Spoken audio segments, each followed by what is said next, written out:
bonjour à tous. Ça va? Ça va et toi Adèle? Bah oui, ça va. C'est pas moi qui ai dit bonjour. Ça va Lola? Ça va super. Bon, et bah du coup, comme vous voyez, on est dans une situation un petit peu ambiguë, un peu bizarre. Parce que on est donc rue Saint-Guillaume à côté de Sciences Po.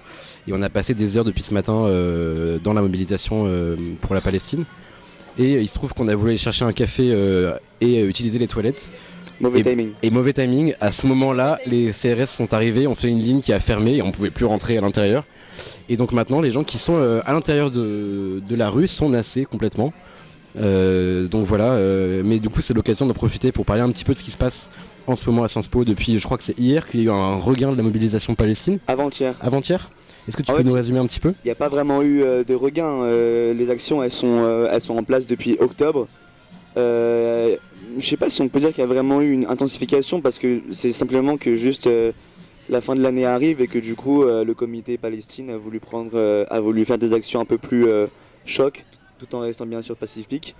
Donc il y a 2 jours on a eu du coup l'occupation du campus de Saint-Thomas par une cinquantaine d'étudiants qui du coup planifiaient de dormir là-bas. Du coup c'était à la suite d'une agora. Et ce qui s'est passé, c'est que Sciences Po a appelé les CRS qui sont arrivés vers 23h. S'en sont suivis des heures de négociation pour faire sortir les étudiants. Et finalement, ce qui s'est passé, c'est que les CRS sont tout simplement rentrés dans le campus. Ce qui est une première dans l'histoire de Sciences Po, que des policiers puissent entrer dans le campus. C'est une première, c'est historique, on peut le dire. Ouais, c'est historique. Et du coup, soit en fait les étudiants sont du coup sortis à pied, soit ils ont été sortis de force, clairement en étant soulevés par leurs 4 membres. Tout ça en pleine nuit avec un live stream organisé par le comité Palestine sur Instagram. Donc on était plus d'une centaine, même plus de 200 je pense, à suivre ça en live. Et perso je me rappelle rentrer chez moi vers 1h du mat'. Je savais qu'il y avait l'occupation, moi j'étais parti plutôt dans la soirée. Je vois du coup à 1h j'arrive sur le live et je vois les CRS en train de rentrer dans Sciences Po. Je m'attendais vraiment pas à ça. Et ouais, du coup à la suite de ça il y a eu une occupation de Saint-Guillaume, c'est ça? Le lendemain? Le lendemain, ouais. Occupation de Saint-Guillaume. En fait il y a eu d'abord le rassemblement à midi pour dénoncer en fait ce qui s'était passé la veille. Et s'en est suivi une occupation du hall en fait de la péniche. Et là je pense qu'on peut dire quand même que le mouvement a pris de l'ampleur parce que il a été plus stable en fait parce que pendant toute la journée les gens étaient dans le hall, étaient assis et travaillaient et c'était vraiment le moyen d'occuper quoi. De ce que j'ai compris, il y avait une partie des étudiants qui étaient restés dans l'occup la nuit qui étaient bloqués à l'intérieur et une grosse partie là qui est dans la rue depuis ce matin. Et en l'occurrence, de ce que j'ai compris, les étudiants qui sont à l'intérieur se prennent des grosses pressions par l'administration de Sciences Po. Est-ce que vous pouvez m'en parler un petit peu? Ouais, on peut en parler. Ce qui se passe du coup, ça encore c'est pas nouveau, hein. C'est juste que là aujourd'hui il y a eu beaucoup de médias, mais depuis le début des mobilisations, les étudiants, on va dire les protagonistes du comité Palestine ont subi constamment du harcèlement de la part de l'administration, du stalking, du stalkage sur les réseaux, de l'intimidation, des pressions internes et externes, du coup avec le déclenchement après le 12 mars d'un article 40. Du coup ces étudiants en fait subissent une répression folle et moi je voudrais aussi saluer encore une fois leur courage parce qu'ils lâchent pas la lutte malgré les risques qu'ils encourent, à savoir on va dire parce qu'en gros plusieurs étudiants ont été déjà convoqués en sanction disciplinaire il y a plusieurs jours avant les actions d'avant-hier et d'hier. Peut-être une dizaine d'étudiants qui sont menacés du coup par des sanctions disciplinaires, à savoir exclusion temporaire, suspension, voire exclusion définitive. Et pour les étudiants étrangers, s'ils ont leurs études suspendues, c'est leur visa qui est caduque aussi. C'est ça. Et donc on salue encore une fois leur courage parce qu'ils risquent très gros et on a vu que aujourd'hui la mobilisation a été perturbée, notamment par je crois les collectifs Nous Vivrons et puis l'UEJF. Il a failli y avoir un affrontement à un moment donné parce que le collectif Tzedek était venu avec sa banderole pour soutenir la Palestine et en fait ils ont essayé de faire quasiment une mêlée, on se serait cru en rugby. Et ils ont essayé d'arracher la banderole de Tzedek. Et il y a eu, c'est vraiment monté en pression très très vite. Et pendant une vingtaine de minutes, ça a failli en arriver au point. Et en l'occurrence, c'est à ce moment-là que des CRS sont arrivés, ont éloigné les deux groupes, parce que ça aurait pu mal finir autrement, hein, pour le coup. Et donc les groupes de soutien sionistes ont été écartés jusqu'au bout de la rue, à l'autre bout de la rue par là.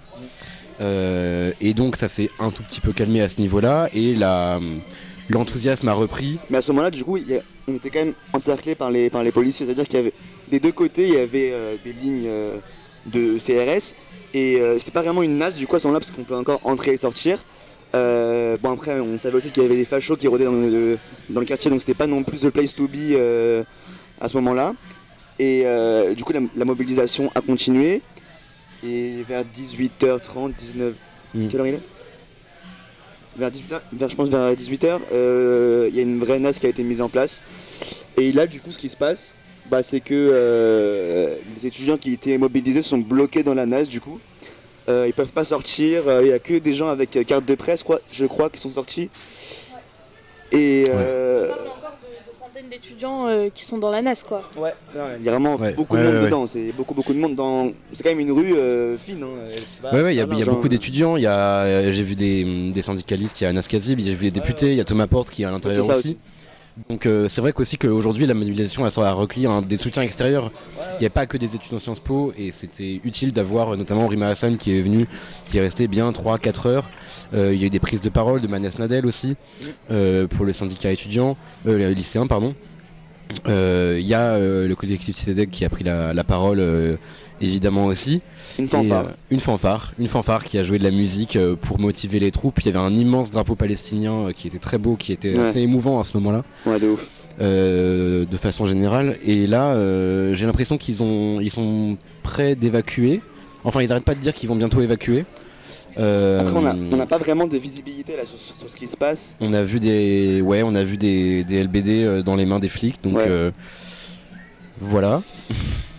Ouais, c'est un peu... je sais pas trop... pour la suite, on sait pas trop du coup ce qui va se passer, parce qu'en fait, du coup, une partie a déjà été évacuée. C'est-à-dire qu'en fait, quand il y a eu la nasse et que des gens sont sortis, ils ont voulu rester du coup derrière la ligne de policiers. Sauf qu'ils ont été évacués par une deuxième ligne de policiers, soit vers la gauche, soit vers la droite. Et du coup, il y a encore des petits groupes par-ci par-là, mais qui sont du coup bien bloqués par des lignes de policiers. Et du coup, là, attends, aujourd'hui on est le 26 avril, tu me disais que c'est bientôt les partiels, je crois. Et du coup, comment ça s'est passé au niveau du rapport de force aujourd'hui Qu'est-ce qui s'est passé aujourd'hui entre les étudiants mobilisés et l'administration Est-ce qu'il y a eu des négociations? Est-ce qu'il y a eu des intimidations aujourd'hui spécifiquement? Pour les partiels déjà, ça a commencé par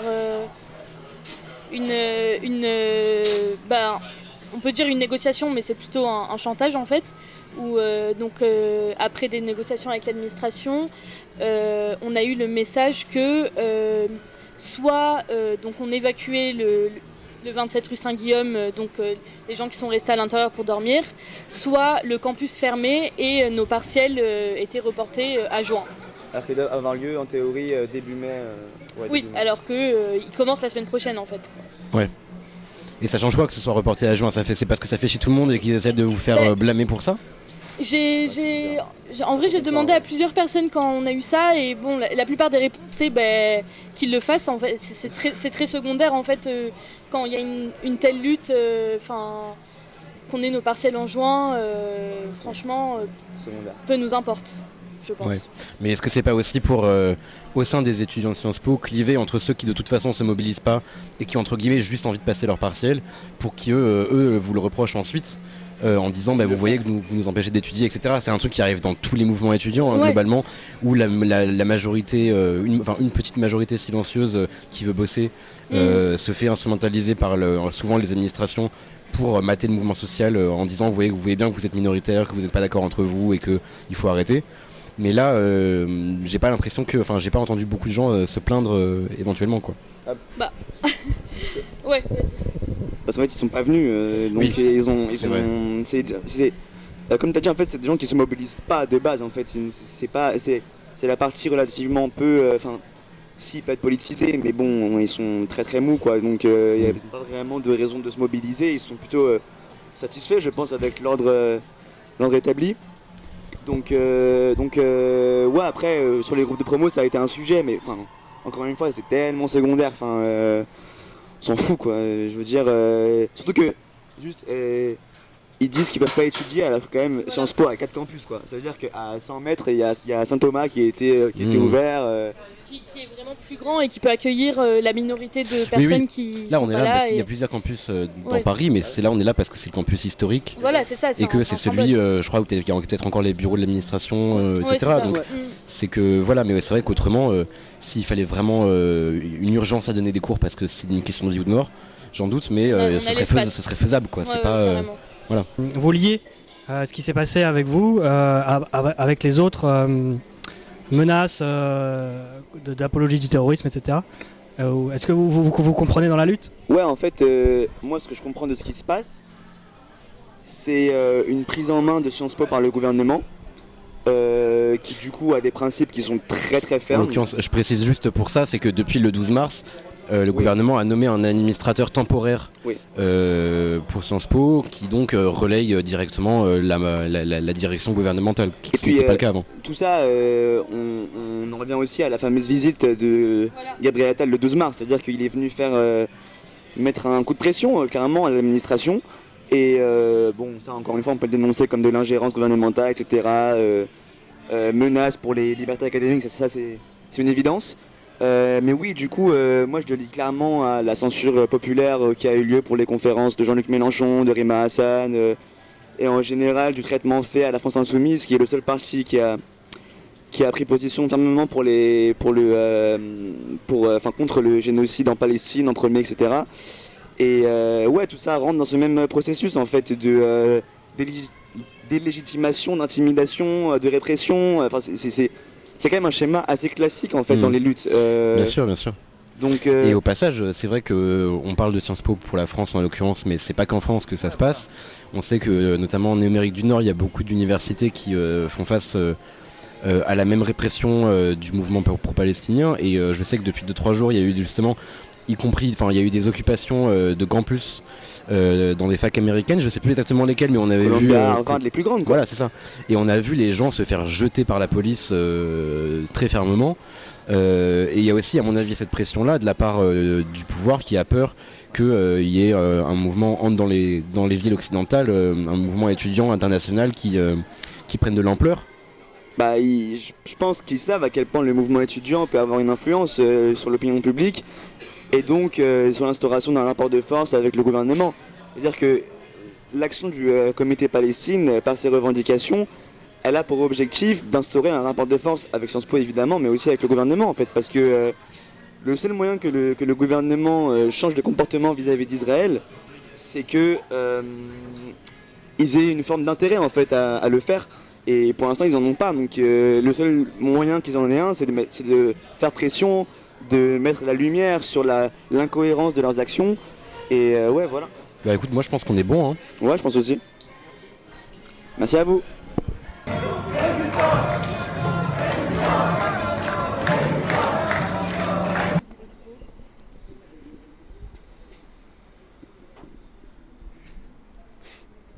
Hey, salut Gabos, comment ça va ? Quoi, on est là. Alors comment s'est passée cette journée ? Bah écoute, un peu énergique, enfin un peu ce sport. Moi je suis arrivé à Sciences Po aux alentours de 14h, 13h30, 14h, donc tranquille, là on va pouvoir rentrer facilement. On a discuté avec les gens, je fais une prise de parole pour rappeler que voilà, la mobilisation pour la Palestine c'était beaucoup, dans les facs, elle était beaucoup menée par des juifs. Rappeler les événements à Columbia où quand les militants pro-palestiniens, notamment les militants juifs, ont été arrêtés par la police, ils étaient en train de célébrer la fête de Pessah autour du Seder, et que c'est une fête qui commémore la libération du peuple juif de son esclavage en Égypte. Et voilà, rappeler que c'est une fête de la libération pour tous, et que tant qu'il y aura des opprimés sur terre, personne ne sera libre. Donc voilà, c'est le message que nous on veut faire porter par la fête de Pessah, quoi, et que l'an prochain Jérusalem, c'est un Jérusalem, on l'espère, libéré de la colonisation et qui sera accessible à tout le monde. aux Palestiniens et aux Juifs et chrétiens, musulmans. Voilà, et puis vers... Alors ouais, il y a plusieurs personnes qui ont dit qu'il y avait des groupes sionistes qui sont venus. Est-ce que tu peux nous en parler un peu? Vers 15h, vers 15h30, 15h40, on a eu des altercations. Il y a le collectif Nous Vivrons, proche du printemps républicain, si je ne m'abuse, qui a débarqué avec des slogans. Alors déjà, il y avait eu quelques personnes isolées qui, pendant le blocage, ont rôdé, ont essayé de provoquer des gens, ont fait des esclandres. On a eu une dame très confuse qui est venue avec un drapeau israélien provoqué. Et puis du coup, dès que évidemment quelqu'un a essayé de lui arracher son drapeau, les caméras se sont ruées sur elle parce que c'était l'événement, un drapeau israélien qui se fait agresser. Voilà. Pacifique depuis, on était pacifique depuis 14 heures. Et puis surtout, c'est un drapeau qui n'avait pas spécialement sa place ici, quoi. Parce que c'est pour la libération de la Palestine, c'est pas pour faire la promotion d'un drapeau colonial. Mais quand bien même c'était pas utile de la provoquer parce que c'était une manière pour eux, de toute façon c'est leur technique à eux, c'est de créer l'esclandre pour se poser en victime. Mais voilà, moi j'ai eu une altercation avec elle, je lui ai rappelé, c'était une dame qui avait des propos très confus, qui a commencé à dire que non, il n'y avait pas de colonie en Cisjordanie, c'était des territoires disputés, je reconnais pas les frontières de 67, mais en même temps, il y a eu un plan de partage, donc les résolutions de l'ONU c'est quand ça les arrange, quoi. Voilà, et du coup c'était devant des caméras, donc je pense que j'ai bien pu démontrer à quel point les discours étaient cohérents, et dès que tu pousses un peu, en fait ces gens-là sont des génocides. C'est très compliqué en fait aujourd'hui pour les défenseurs acharnés d'Israël de ne pas avoir le génocide, quoi. Donc il leur reste que soit le déni, soit la mauvaise foi. D'accord. Donc voilà, je pense que ça se démontrait cette altercation. Donc ça c'est des événements plutôt isolés, machin. Et puis vers 14h, 15h40, il y a eu une plus grosse altercation avec tout un groupe de Nous Vivrons avec des pancartes. Alors il faut savoir que maintenant Nous Vivrons défendent deux États. Hein, parce que ils se sont rendus compte qu'ils étaient marginaux en soutenant le gouvernement Netanyahou. Donc du coup ils se sont dit on va passer pour des pacifiques, on va essayer de prendre l'AFI sur son propre jeu, on va jouer deux États. Donc d'ici une semaine, il a l'État binational. Inch'Allah, hein, Yezrat Hashem. Mais du coup, voilà, ils essayent de se donner une respectabilité. Donc nous, quand ils sont arrivés, on a fait comme au Veldiv, hein, c'est-à-dire qu'on a pris notre banderole pour recouvrir leurs slogans et leurs pancartes. Parce que notamment quand ils instrumentalisent la lutte pour la libération des otages, parce que faut savoir qu'en Israël, effectivement, d'une part c'est la gauche, une gauche un peu molle, mais qui n'est pas la plus coloniale, et qui surtout cette mobilisation pour les otages, elle concerne essentiellement elle est portée essentiellement contre le gouvernement Netanyahou, elle n'est pas portée contre les Palestiniens. C'est pas une lutte qui vise à marginaliser les Palestiniens ou à justifier le génocide et la répression que subissent les civils, bien sûr, et en grande majorité les civils. Et voilà, et que c'est des gens qui instrumentalisent un combat qui est en réalité porté contre le gouvernement et qui parce que ces gens, les familles d'otages sont réprimées en Israël et demandent un cessez-le-feu, parce que le cessez-le-feu aujourd'hui, la plus grande menace pour les otages aujourd'hui, c'est les bombardements israéliens. C'est ça qui les met le plus en danger. Donc voilà, il y a eu cette altercation, et puis est intervenu au milieu du chahut, sont intervenus des gens en noir, gants coquets, masqués, qu'on suppose être de la LDJ, mais on n'a pas de preuves. Mais en tout cas, c'était des groupes sionistes d'extrême droite qui sont venus en découdre. J'ai l'impression infiltrer des manifs, c'est souvent la méthode. Moi j'ai l'impression qu'ils sont venus avec Nous Vivrons, que c'est un coup préparé. Alors Nous Vivrons a essayé de se mettre en scène en disant non, pas la violence, sauf qu'ils n'ont jamais essayé de les dégager à aucun moment. Et puis voilà, nous on a tenu la rue, on a tenu le territoire, on ne s'est pas laissé reculer. Et puis après les flics sont venus nous séparer. Et puis voilà, et puis ils ont essayé de nous arracher la banderole, nous insulter, disent libérer Gaza du Hamas, comme si c'était la priorité aujourd'hui. Voilà, donc ils ont beau se dire pour deux États, à aucun moment ils dénoncent la responsabilité du gouvernement israélien dans ce qui se passe à Gaza, quoi. Donc voilà, c'est un discours qui est relativement hypocrite. Ils se présentent comme des porteurs de la paix, deux États. Nous on est pour deux peuples vivant côte à côte. Sauf que d'une part, tous les spécialistes aujourd'hui admettent que deux États, c'est une relation qui n'est plus envisageable aujourd'hui. Ne serait-ce parce qu'il ne reste plus rien de la Palestine, il ne reste plus rien, ne ce que ce soit en Cisjordanie. Les territoires sont tellement grignotés que ça n'a plus aucun sens, deux États en fait. quelle existence, quel territoire pour les Palestiniens aujourd'hui, d'une part, et puis deuxièmement, c'est une solution qui maintient le statu quo colonial, quoi.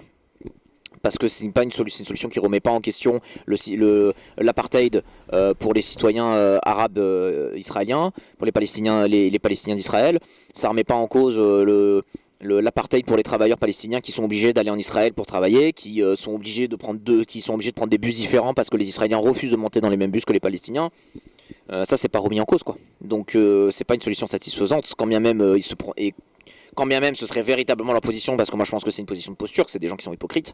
C'est pas, pour nous de Tzedek, c'est pas une solution satisfaisante. Et du coup, en parlant de Tzedek justement, il y avait une forte présence de Tzedek. Vous avez quand même ramené une banderole, etc. Bah, d'une certaine manière, on a protégé la manif avec notre banderole, donc je pense que ça c'est un message assez fort. C'est ce que ça rejoignait la prise de parole que j'avais fait juste avant, c'est de dire que nous, notre place, elle est en soutien du peuple palestinien, elle n'est pas à soutenir un gouvernement génocidaire qui n'est là que pour servir les intérêts des États impérialistes occidentaux. Parce qu'on est juif, on est du côté des opprimés, parce que, encore une fois, c'est le message de Pessar.